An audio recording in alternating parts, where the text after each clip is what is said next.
Hey, this is Shannon. I am wanting to talk to you guys about an important topic, which is staying safe in your yoga practice. And we bring ourselves to the pose, all of our energy from the day, the week, the past year, our relationships, we bring it onto the yoga mat. So it's really important that we practice with integrity and that we never compensate our well-being, our health for our egos in the practice. Couple tips to keeping yourself safe in the practice. You always want to make sure that you're breathing. Staying conscious of the breath helps to keep you safe. If you find that you're holding, retaining the breath, or that the breath becomes labored in the yoga practice, that's an indication to modify the pose. Maybe take a break, relax in child's pose, or lay down on your back, or hold a seated meditation till you can start to equalize the breathing of the inhale and the exhale breath. Another couple things to keep you safe. You always want to stack the joints in the yoga poses and create 90-degree angles. We want to avoid hyperextension of ligaments, tendons, soft tissue in the body. So for example, in a warrior two pose, we want the front knee over the ankle. You don't want it to come forward in front of the ankle because over time, doing that can create a bad habit that can make the knee vulnerable to tension and stress. Another thing is to just stay mindful. Allow things to come up. The practice will create heat. It will create escalations of the thoughts in the mind. So if you observe yourself in a pose getting irritated or frustrated, just try to relax into it, take a couple breaths, and consider to modify the pose. Now, this is also a disclaimer. Every body is different, and it's important that you know that your body is never wrong. Even both sides of the body are often different in a yoga pose, and we just want to honor that. Body will give you clues into how you're doing.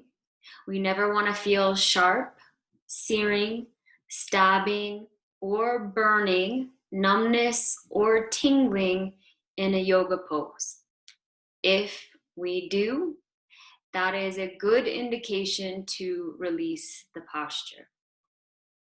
Now, as you go through the videos throughout these series, just know that it's all a suggestion and that you are perfectly free to accept or reject the cues. I am also doing the yoga in these yoga videos, offering my body as a reference point. But again, all bodies are different, and our energy each time we come to our mat is going to be different.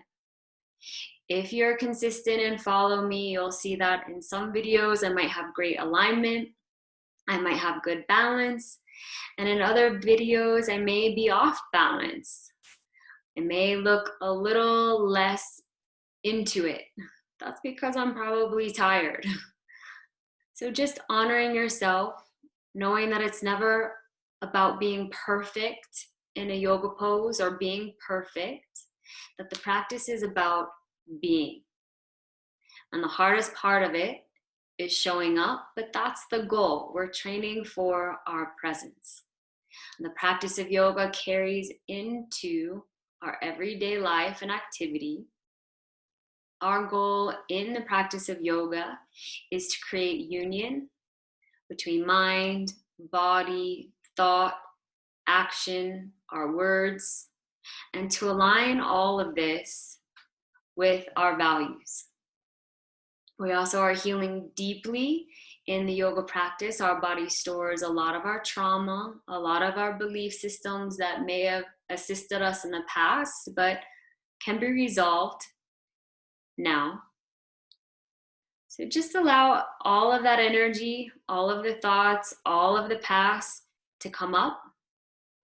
so you can let it go and become free of it. Yoga calls this karma. And what's so exciting about the practice of yoga is that we become empowered to drive our own karma, to live now the causes that will create the effects we truly desire in our lives. So having a healthy body, movement, a happy life, family, comfortable home, all of those things, we have to put action in order to achieve them.